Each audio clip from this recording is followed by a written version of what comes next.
അതിനിടയിൽ ആരാധനാപകടത്തിൽപ്പെട്ടയാൾ ആശുപത്രി വിട്ടു.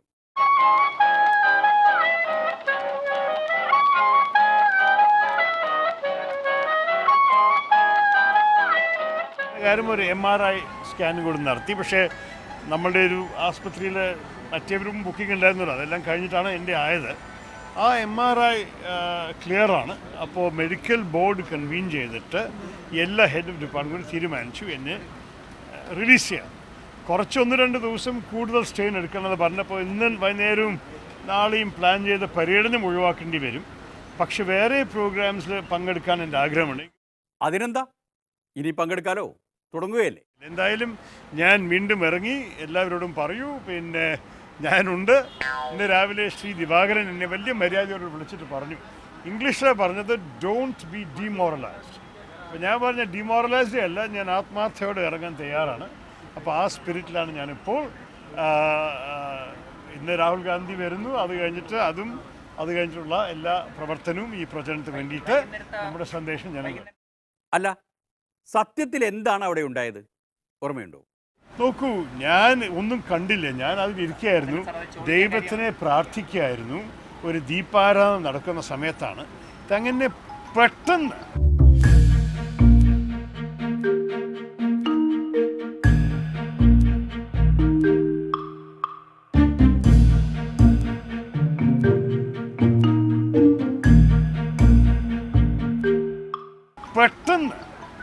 ഞാൻ വീണു. പിന്നെ ഇരുമ്പിൻ്റെ തലയിൽ വീണു. വേറെ അത് കഴിഞ്ഞിട്ട് അങ്ങനെ രക്തം ഒലിക്കാൻ തുടങ്ങി. മുഖത്തിലും കണ്ടു രക്തമായിരുന്നു. അതുകൊണ്ട് എനിക്ക് ശരിക്കും പറയണമെങ്കിൽ ഒരു ക്ലൂ ഇല്ല എന്ന് സംഭവിച്ചു എന്ന്. ശരിക്കും പറയുകയാണെങ്കിൽ ക്ലൂ തരാൻ പറ്റിയ ഒരാളുണ്ട്, ഗാന്ധാരി അമ്മൻ കോവിലിൽ തന്നെ ഉണ്ട്. അദ്ദേഹത്തിൻ്റെ തുലാഭാരം അദ്ദേഹത്തിൻ്റെ കുറേ പ്രവർത്തകർ ഇവിടെ നടത്താനായിട്ട് തീരുമാനിച്ചു. അങ്ങനെ രാവിലെ ഒരു 10 മണിക്ക് വരുമെന്ന് അറിയിച്ചിരുന്നു. 10:30 ആയപ്പോൾ അദ്ദേഹം വന്നു, പ്രവർത്തകരോടൊപ്പം തന്നെ. എന്നിട്ട് തുലാഭാരം നടത്തി.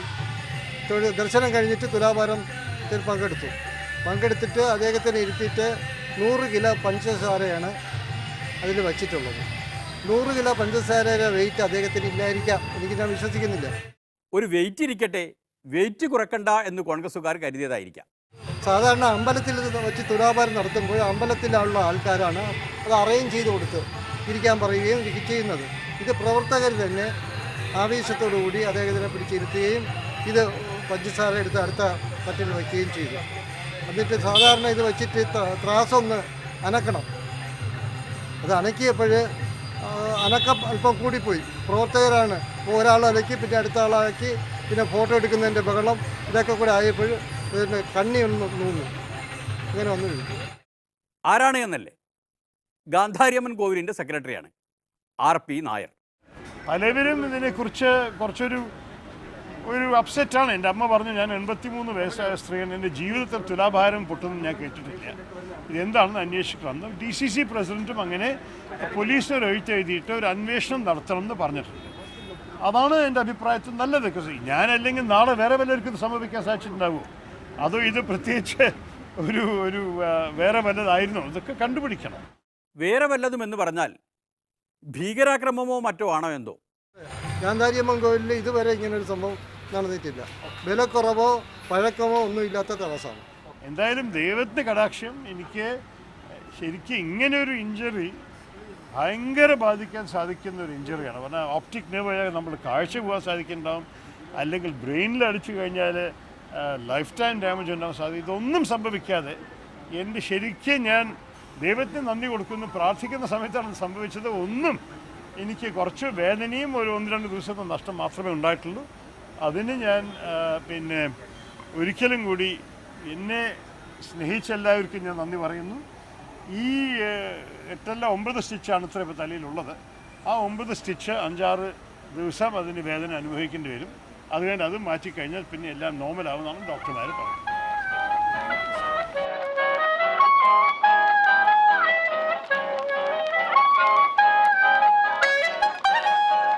ഭാഗ്യം. എന്തായാലും ശശി തരൂർ ഗാന്ധാരി അമ്മനെ സംശയിക്കുന്നില്ല. അന്വേഷിച്ച് വന്നാലും ദേവിക്കെതിരെ കേസെടുക്കേണ്ടി വരില്ല. സന്തോഷം. നന്ദി, നമസ്കാരം.